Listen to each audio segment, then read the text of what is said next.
көптен бері түсіре алмай жүрдім, себебі тамағым ауырып, даусым кішкене шықпай жүрді. Сол себептен көптен бері барлық іздеп жатқандарға барлықтарына көп рахмет. Енді барымша ауырып сол шығып жатқаным. Енді сіздерге қазіргі таңда енді барлығымызда енді әзір ерте, бірақ сонда сіздермен бөлісейін деп отырмын, қандай қызанақтарды егетінім. Және де осы мен сіздерге көрсетейін деп тұрған түсірілімдегі барлық қызанақтар менде бар. Яғни кез келген қалаға, кез келген ауылға, кез келген жерге жіберемін.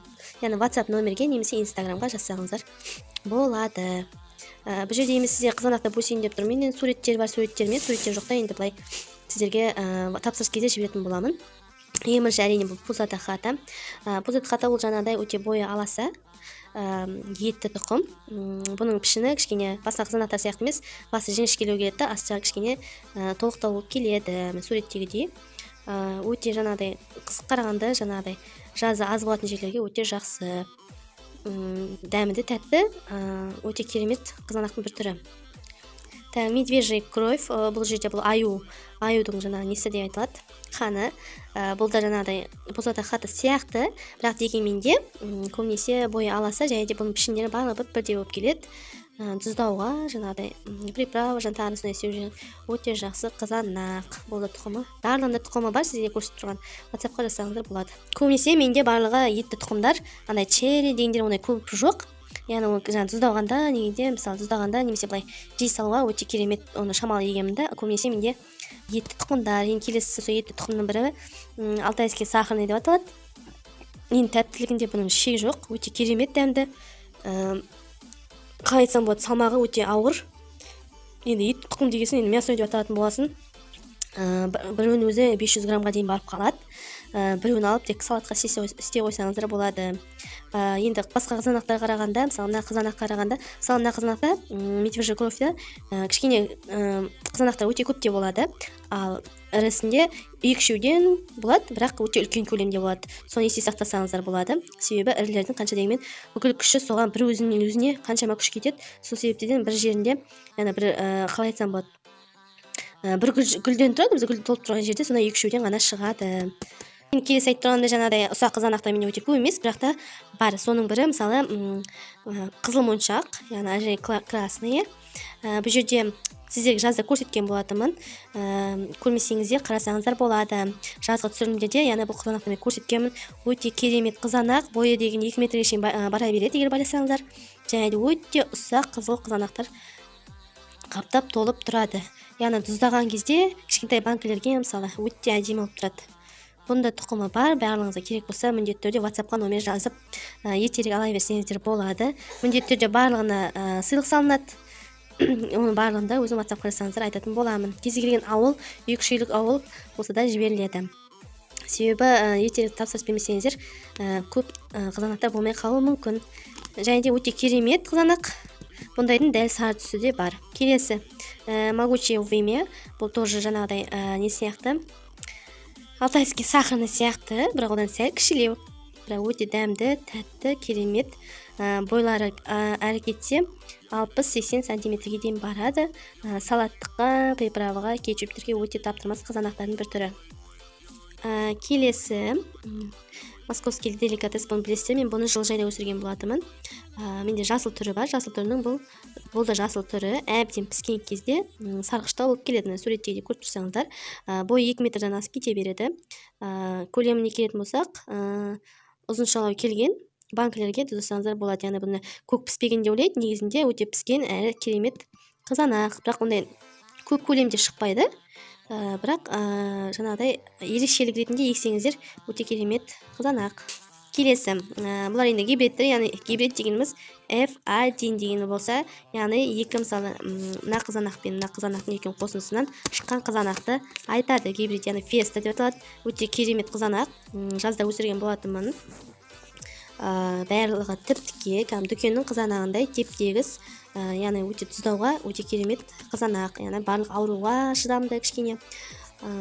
Ерте піседі, және де ең бір жақсы жері бойы 110-120 см, 1 метрге дейін барып қалады. Ертерек жеуге өте керемет қызанақ. Келесі бийская роза. Бұл ерекшелігі бұның түсінде, яғни розовый деп атайды ғой, қызғылтты ашық түсті.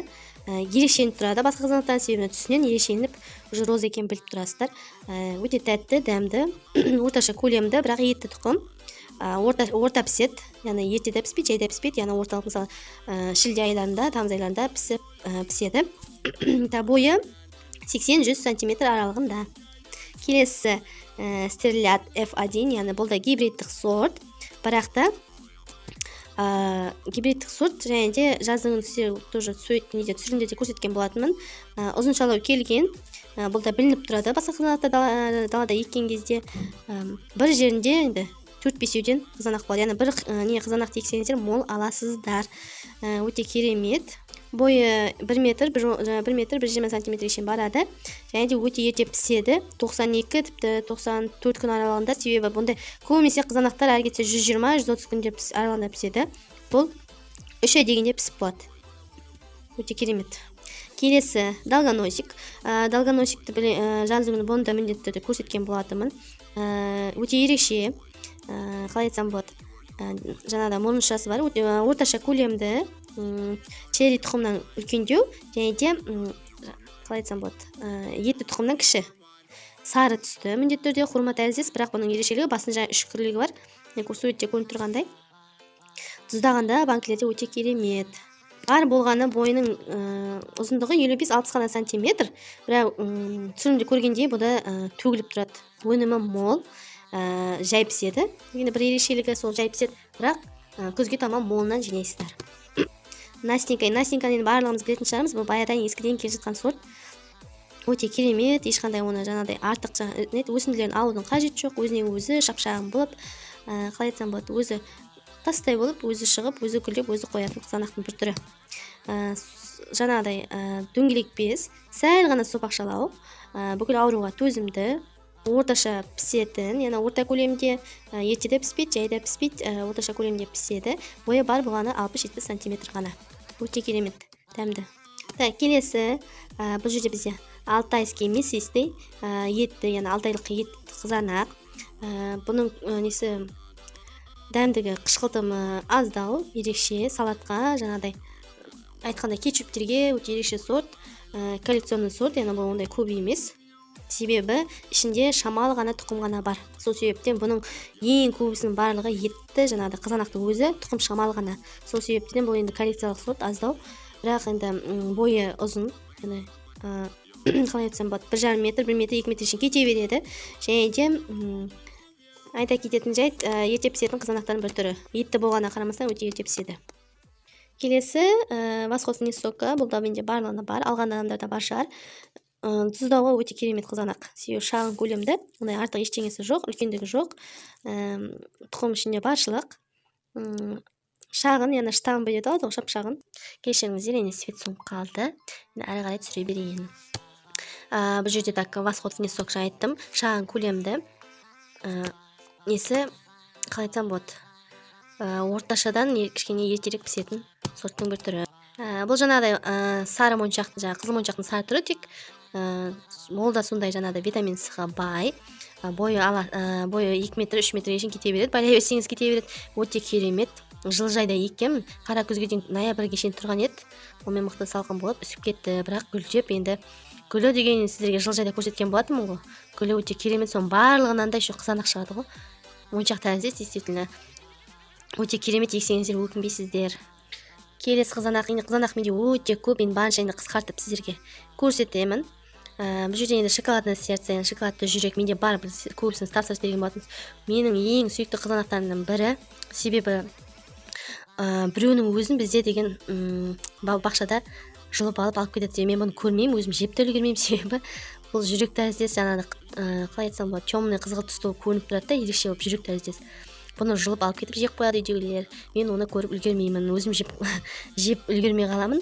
Бірақ өте керемет, етті, тұқым ішіндегі ас, иісінің өзі қандай. Пісетіне келетін болсақ, енді орташа көлемді піседі, яғни тамыз, шілде айларының аяқтарында піседі. Өте ерекше, экзотикалық деді ғой, сондай қызанақтың бір түрі. Так, толстопуз енді бұл да Насенька сияқты өте керемет баядан бері келе жатқан қызанақтың бір түрі. Өнімі мол. және де орташа піседі. Салмақтары 500 граммға шейін, 400 граммға шейін барып қалады. Яғни салаттыққа.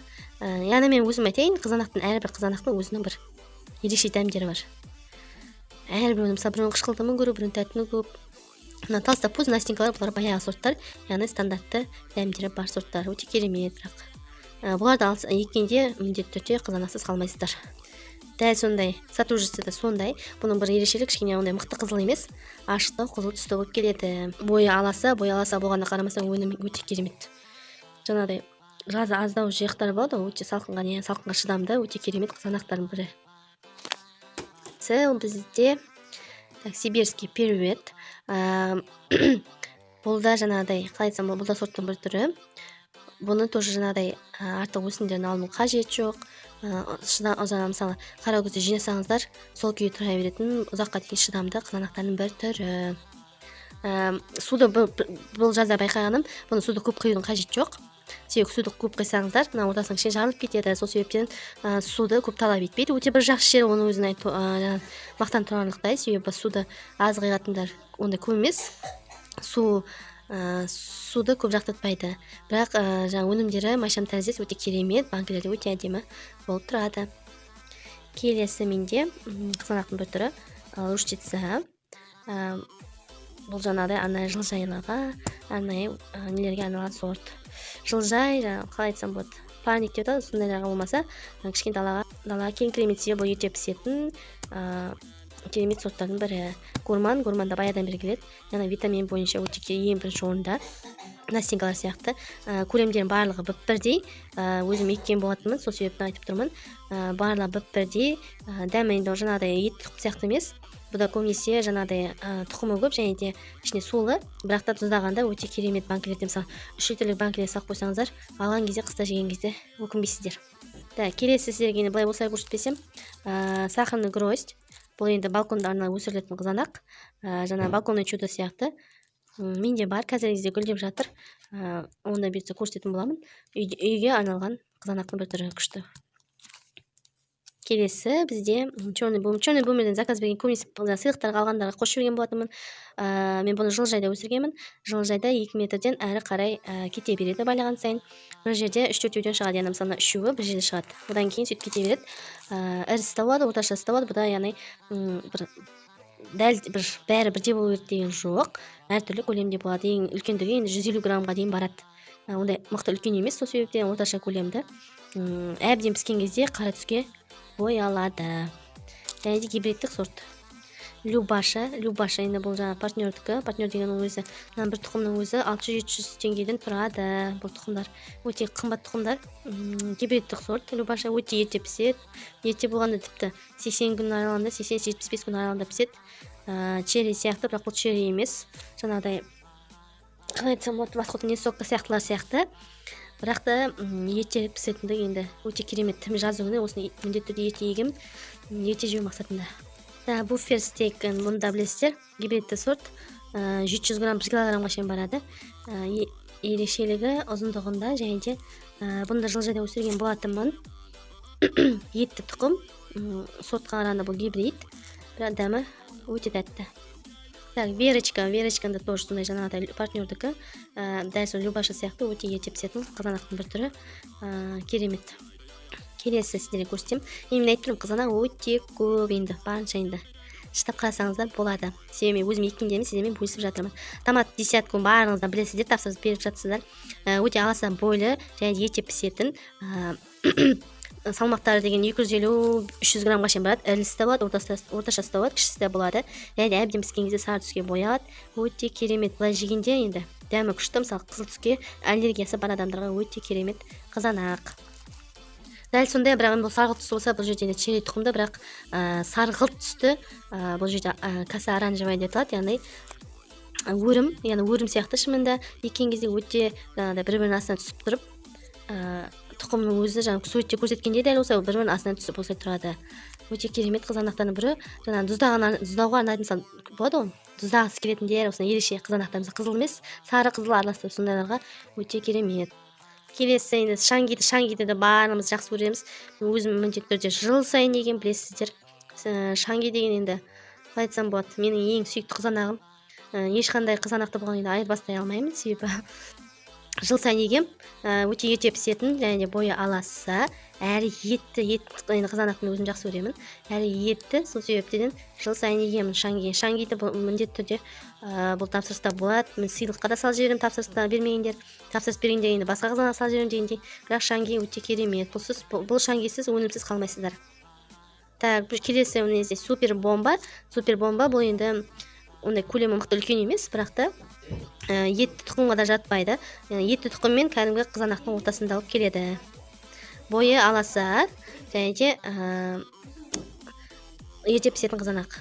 Так, келесі бізде медок. Медокта жаңағыдай череден бірақ сәл үлкендеу, бірақ та сәл үлкендеу, және де сары түсті болып келеді. Бұл сарғылт түсті емес, жаңағыдай бойы байлауға келе береді.